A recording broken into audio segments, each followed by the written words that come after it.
आज के कार्यक्रम के अतिथि महोदय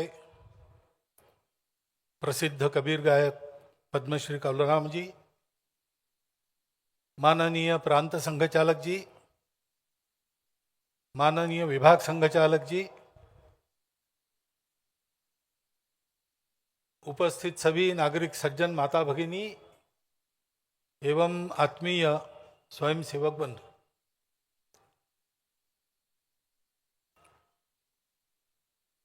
ये जो कार्यक्रम आपने देखा,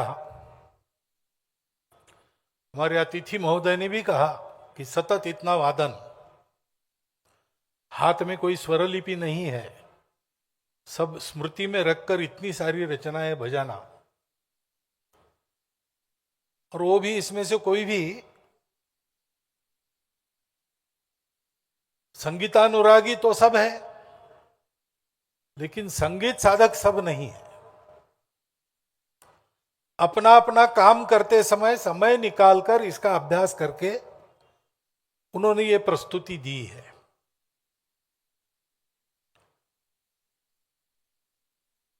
और इसके लिए स्वाभाविक सभी को ऐसा वृंदवादन देखने के बाद आश्चर्य लगता है।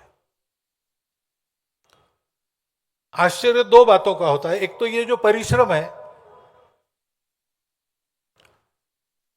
ऐसे सब लोग इतना परिश्रम करके इस प्रकार का वादन, इस स्तर का वादन कर सकते हैं, एक आश्चर्य की बात होती है। दूसरी बात होती है कि मैदानी संगीत में, रण संगीत में, मार्शल म्यूजिक में रागदारी बच सकती है,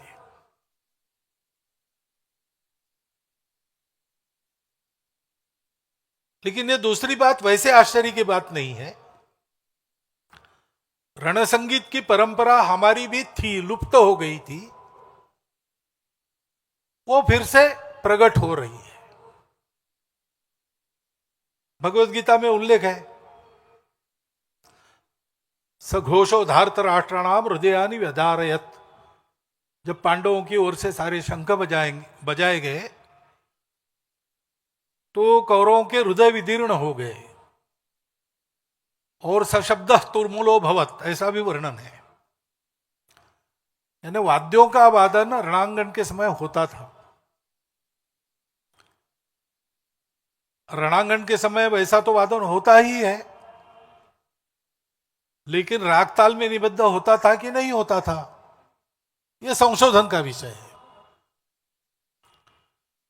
संघ जब शुरू हुआ तो शारीरिक कार्यक्रमों के लिए संगत अच्छी लगती है, उससे कार्यक्रम भी व्यवस्थित होता है, देखने में भी अच्छा दिखता है।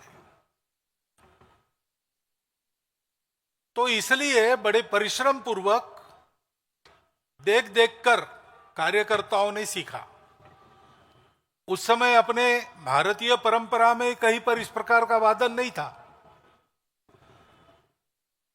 तो मिलिट्री और पुलिस ही थी स्वयंसेवकों के आंखों के सामने जो ऐसे वादन करती थी।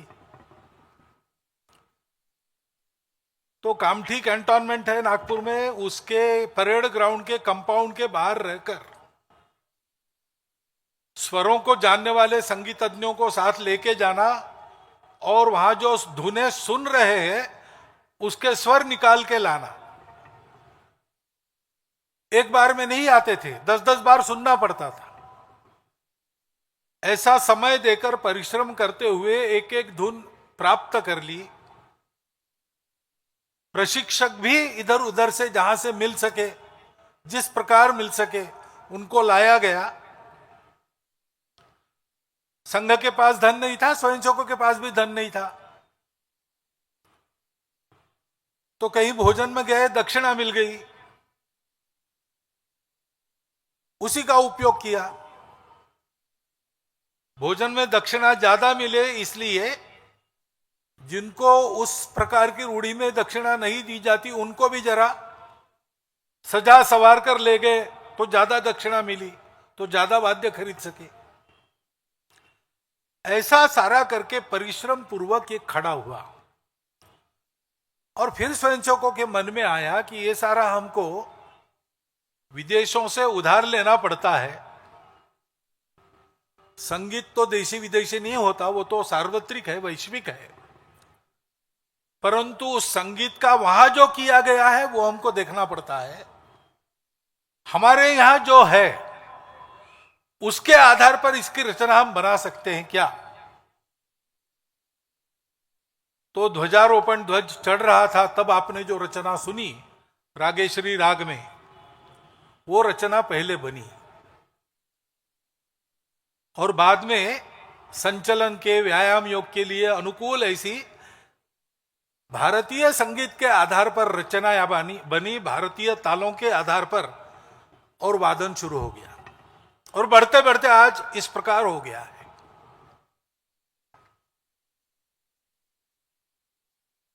ये सब क्यों किया है? तो इसकी एक प्रेरणा तो है देशभक्ति। जो दुनिया में सबके पास है वो हमारे पास नहीं है, ऐसा नहीं होना चाहिए। हमारा देश पीछे रहने वाला देश नहीं, दरिद्री देश नहीं है। सारे विश्व के देशों की मंडली में हम भी अग्रपंक्ति में बैठकर बता सकते हैं कि हमारे पास ये भी है, हमारे पास ये भी है। लेकिन और एक बात है, संघ के सारे कार्यक्रम जो होते हैं, जिनके प्रदर्शन आप देखते हैं, वो कार्यक्रम शाखा में हम करते हैं। वो प्रदर्शन के लिए नहीं करते, करते ही इसलिए उसका प्रदर्शन होता है कार्यक्रमों में। लेकिन उन सब कार्यक्रमों से मनुष्य की प्रवृत्ति, स्वभाव, संस्कार बनता है, उसके सद्गुणों में वृद्धि होती है।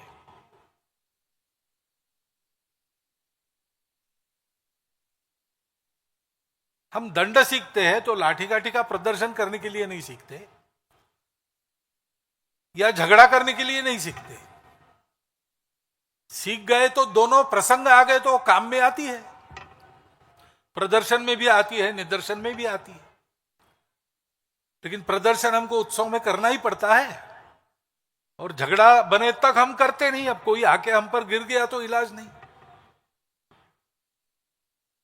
परंतु लाठी हम इसके लिए नहीं सीखते, लाठी इसलिए सीखते हैं कि लाठी चला सकने वाले मनुष्य को वीरवृत्ति प्राप्त होती है, वो डरता नहीं है।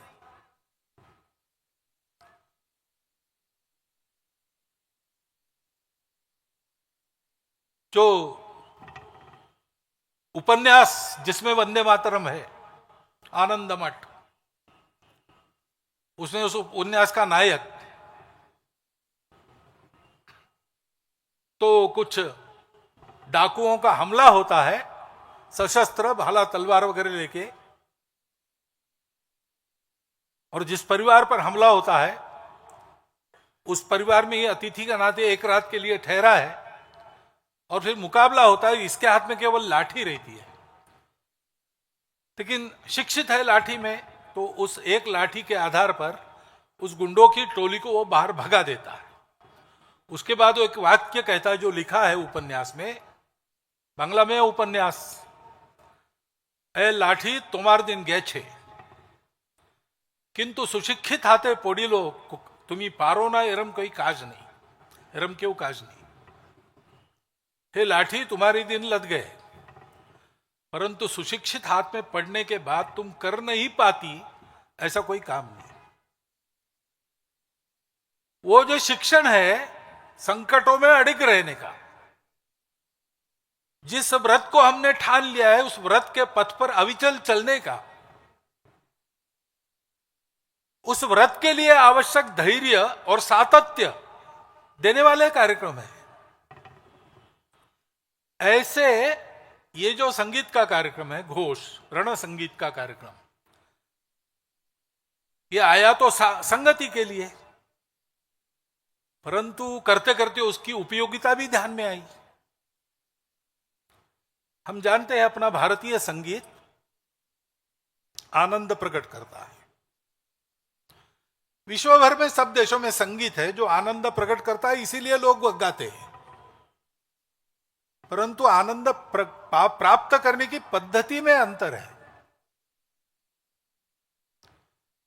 बाकी जगह बाकी दुनिया में जो संगीत होता है वो चित्त वृत्तियों को उत्तेजित करके उल्लसित करता है। भारतीय संगीत जो है वो चित्त वृत्तियों को शांत बनाकर मनुष्य आनंद पैदा करता है। चित्त में सारी वृत्तियां शांत हो गई तो एक ही बचती है जो दुनिया का सत्य है। सच्चिदानंद में आनंद वो प्राप्त होता है। अनुभव तो आनंद का ही होता है। सत्य तो अवर्णनीय है, चित्त का ऊर्जा के रूप में अनुभव होता है, लेकिन सबको जो दिखता है वो आनंद ही दिखता है। एक साक्षात्कारी महात्मा थे, उनको मिलने के लिए हमारे तत्कालीन सरकारें वहां गए थे, शेषाद्री जी। उन्होंने उनको पूछा, महाराज आपको साक्षात्कार हो गया, तो साक्षात्कार होने के बाद की स्थिति में क्या लगता है आपको? तो उन्होंने एक अंग्रेजी वाक्य कहा, no complaints about the world. दुनिया के लिए कोई शिकायत नहीं है अब मेरी। अब जिसकी शिकायत समाप्त हो जाती है उसमें के जीवन में तो आनंद ही आनंद है।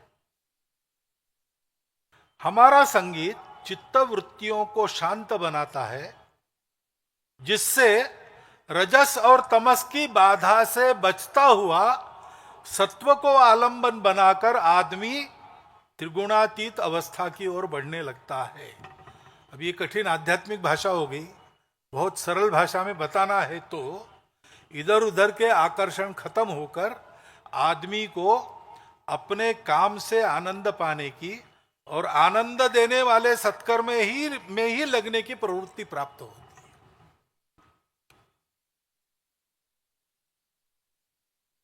बजाते हैं सब अपना अपना वादन करने वाले, इसमें निष्णात वादक भी होंगे, कुछ हो सकता है उनके कार्यक्रम भी होते होंगे, दो चार तो निकल ही जाएंगे इसमें, परंतु यहां वो मनमाना वादन नहीं करते। यहां वो सबके साथ वादन करते, सबके सुर में अपना सुर मिलाते।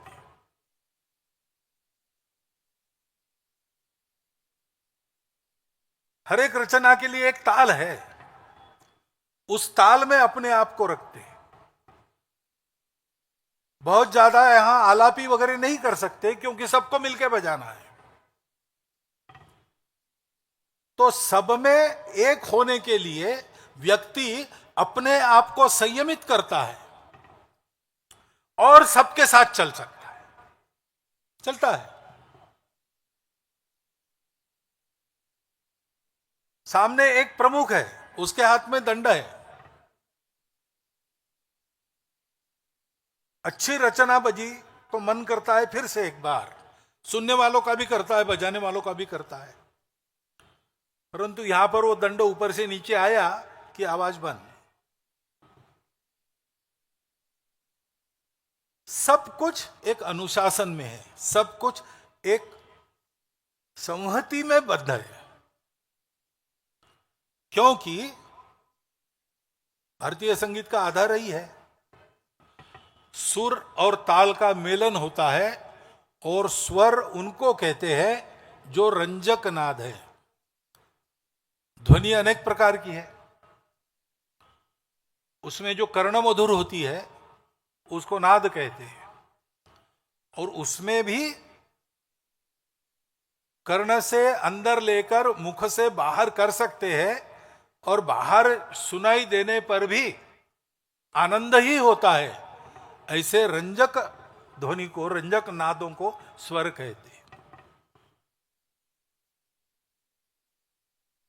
तो जो सबके लिए अनुकूल हो वो ग्रहण करना, सबके साथ सबके बंधन में उसका उपयोग करना, और सबके अपने अपने कृति से सबके लिए एक ही सुख का अनुभव देना। कोई पणव बजा रहा है, कोई आनक बजा रहा है, अपना अपना वाद्य सब बजा रहे हैं, परंतु सबके स्वर मेलन से हम सबको एक रंजन मिलता है। और इतनी बात नहीं है, चित्तवृत्ति शांत करने वाला संगीत उत्कृष्ट स्वर मेलन में जब चलता है तब फिर कहते हैं कि संगीत ये नाद ब्रह्म है। मनुष्य जीवन की चरम उपलब्धि जो है उसका अनुभव लेने का एक सोपान संगीत भी है। संस्कार भारती के एक कार्यक्रम में गया था, वहां अपने प्रसिद्ध ध्रुपद गायक श्रीमान मोइनुद्दीन डागर साहब आए थे और वो ध्रुपद गायकी के बारे में बता रहे थे। वहां सब गायक वगैरह आए थे, उनको कह रहे थे कि बहुत अभ्यास करना पड़ता है ध्रुपद में, एक एक स्वर जैसा होना चाहिए वैसा ही लगना चाहिए, क्योंकि ये केवल मनोरंजन नहीं है, ये साधना है। षड्ज से शुरू करते हैं और जब ऋषभ पर जाते हैं तो मनुष्य अपने चित्तवृत्तियों के आगे बढ़ना एक कदम, ऐसा आगे बढ़ते बढ़ते पीछे छोड़ देगा कब? जब निषाद लगेगा तो उस अवस्था में पहुंच गया कि और एक कदम आगे जाएगा तो वहां पहुंच जाएगा। एक एक स्वर उस एक एक स्तर की साधना है, ऐसा वो कहते थे। वो प्रसिद्ध ध्रुपद गायक साधक है, उनकी अनुभूति है। ये अपने संगीत का प्रभाव है, वो समन्वय सिखाता है, मिलकर चलना सिखाता है। अपने कला कौशल का उपयोग उत्साह उत्पन्न करने के लिए, वीरवृत्ति उत्पन्न करने के लिए, सबके प्रति सद्भावना उत्पन्न करने के लिए ये करना सिखाता है। उसका यह संस्कार है। उस वादन के साथ अपनी कृति का तालमेल बनाना पड़ता है। अभी तो स्थिर वादन बहुत हुआ, ज्यादा हलचल नहीं हुई, जगह की कमी होगी संख्या के अनुपात में, लेकिन आगे पीछे चलते चलते अनेक रचनाएं बनाते बनाते ये सब वादन होता है, तो अपने चलने का समन्वय संगीत से करना पड़ता है और संगीत को चलने के साथ साथ चलना पड़ता है। जीवन जीने में ऐसी कई बातों का समन्वय करके मनुष्य को चलना पड़ता है। जो अच्छा मनुष्य है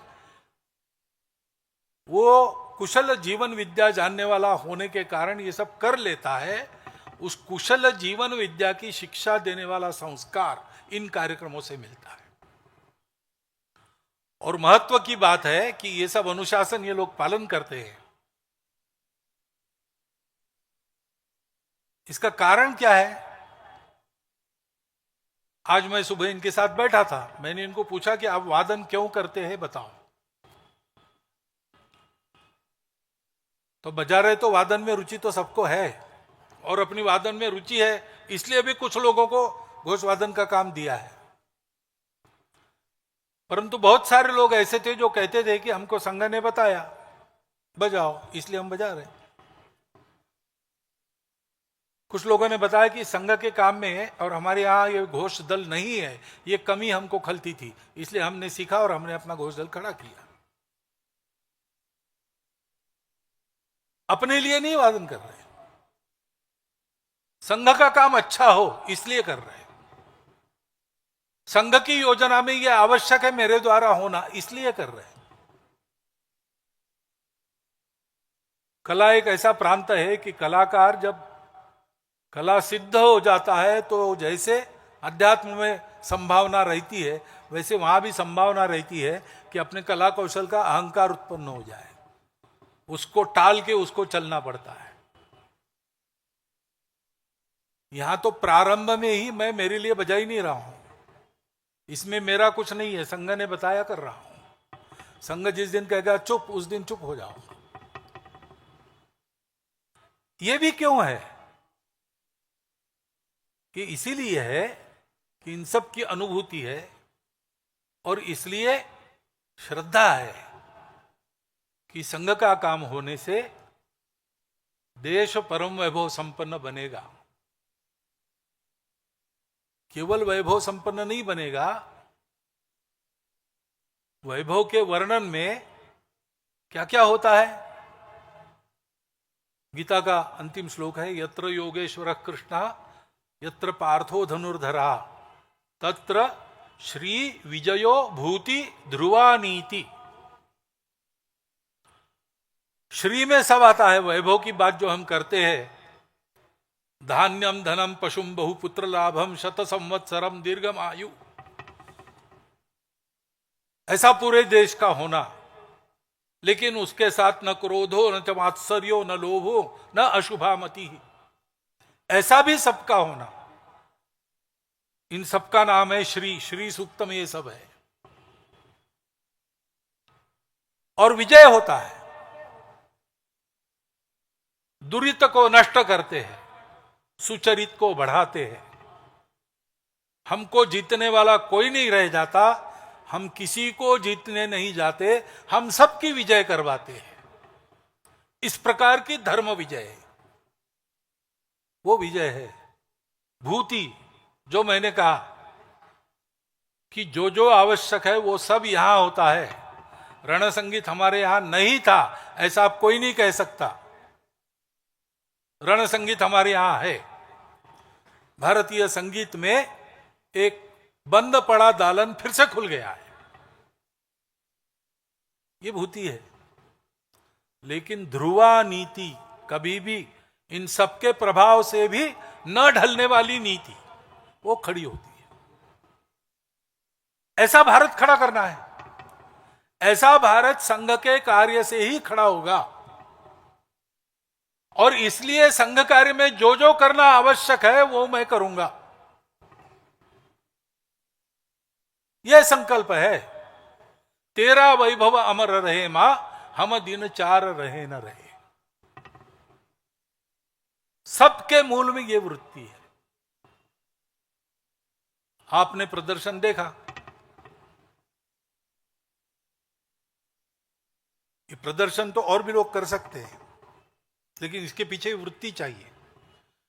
गुणों की कमी नहीं है, भारत में भी नहीं है, दुनिया में भी नहीं है। सद्गुणों के ठेकेदार केवल हम लोग हैं ऐसा नहीं है। दुनिया में सर्वत्र गुण है। श्री दत्तात्रेय महाराज के बारे में तो ये बताते हैं कि उन्हें 24 गुरु किए थे, उसमें तो चींटी भी गुरु है, हाथी भी गुरु है। तो अगर हम में गुण देखने की कला है तो गुण तो कहीं से मिल सकते हैं, परंतु गुणों का उपयोग क्या है? हनुमान चालीसा में हम कहते हैं, हनुमान जी का वर्णन करते हैं, विद्यावान गुणी अति चातुर। ऐसे सब लोग बनना चाहेंगे, लेकिन सब लोग बन भी जाएंगे तो भी सब लोग हनुमान जी नहीं हो सकते, क्योंकि आगे की पंक्ति है, विद्यावान गुणी अति चातुर राम काज करीबे को आतुर। तो गुणवान बनना, व्यक्तिगत दृष्टि से गुणवान बनना, सामूहिक दृष्टि से गुणवान बनना, परंतु ये सारा देश के मातृभूमि के हित में अर्पण हो, ये भक्ति है। और भक्ति होने के कारण स्वयंसेवक मन में ही मन कहता है कि भगवान मैं ये आपको अर्पण कर रहा हूं, लेकिन ये आपको मैं अर्पण कर रहा हूं, मेरे पास कहां से आया? त्वदीय वस्तु गोविंदम तुभ्यमेव समर्पितम। इस प्रकार मैं और मेरा से रहित होकर विशुद्ध आत्मीयता के भाव से देश को, देशवासियों को बड़ा करने के लिए जो जो जब जब करना पड़ता है सो सो तब कब करना है, उपदेश नहीं करना है, उदाहरण रखना है। ये जो स्वयंसेवकत्व का स्वभाव है, उस स्वभाव के चलते ये होता है और ये चलकर उसी स्वभाव को बनाता है। ऐसा ये चक्र में नहीं, नियमित क्रम कार्यक्रमों का संघ में चलता है, परपेचुअल ऐसा चलता है। घोषवादन भी उसी के लिए चलता है। आपने इसके संगीत का आनंद लिया होगा, लेकिन थोड़ा इस और भी दृष्टि कीजिए। ललहाता पेड़ आप देख रहे हैं, उसके फल पुष्प देखकर आनंद हो रहा है, पुष्पों की सुगंधा आप ले रहे हैं, उसके पर्णश्री की सारी साज सज्जा आपके मन को भी हरा भरा कर रही हो, परंतु थोड़ा ये सोचिए कि ऐसा ये वृक्ष खड़ा है, अब 100 साल होते जा रहे, इसकी जड़ें कहां कहां और कितनी गहरी है। वास्तव में तो ये करने का, ये सुनने का, ये देखने का फल तब है जब ये सब जो सामने है वो हमारे अंदर भी समा जाए। और इसलिए मेरा आपको आह्वान है,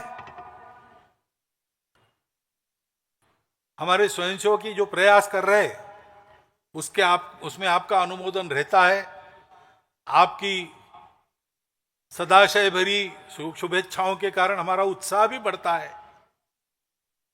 परंतु वास्तव में ये जो देखना है वो उस देखने को अपने अंदर लाने के लिए है। केवल संघ के स्वयंसेवक ऐसे बने ऐसा नहीं है, हम सबको ऐसा बनना पड़ेगा। हमारे पूरे समाज में ये सद्गुण संपन्ना आनी पड़ेगी और इसलिए उसका प्रदर्शन हम करते हैं। नहीं तो यही प्रदर्शन ये लोग मेरे सामने कर सकते थे।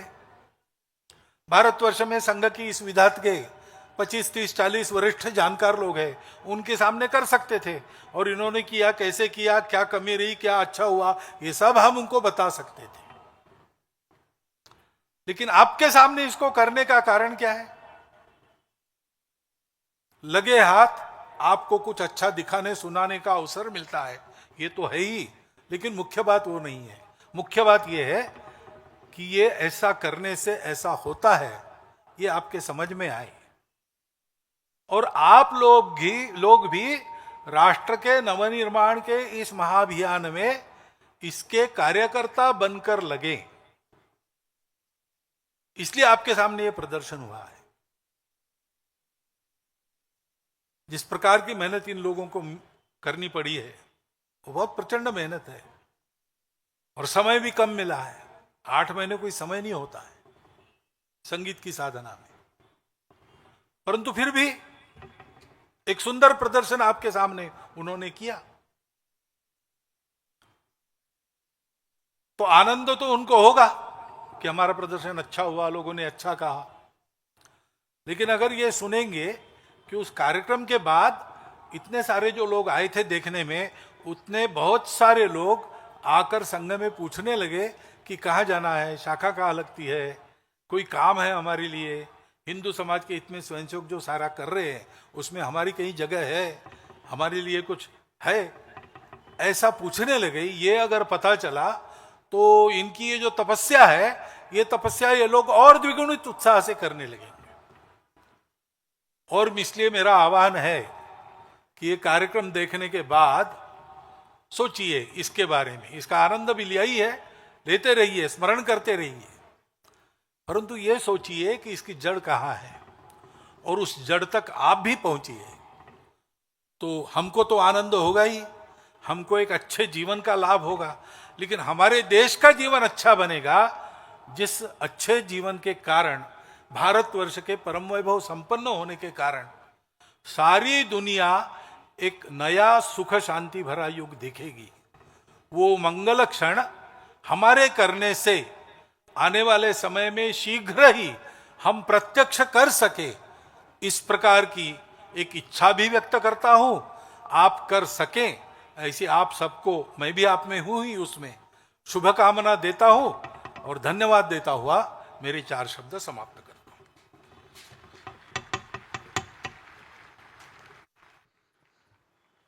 सावधान, उत्तिष्ठ, रमा। सभी आगंतुक बंधु भगिनियों से निवेदन है, कृपया ध्वजावतरण के समय अपने स्थान पर खड़े हुए।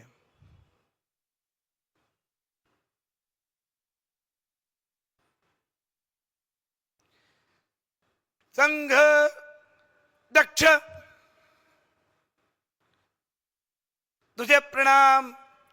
1, 2, 3।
संघ वी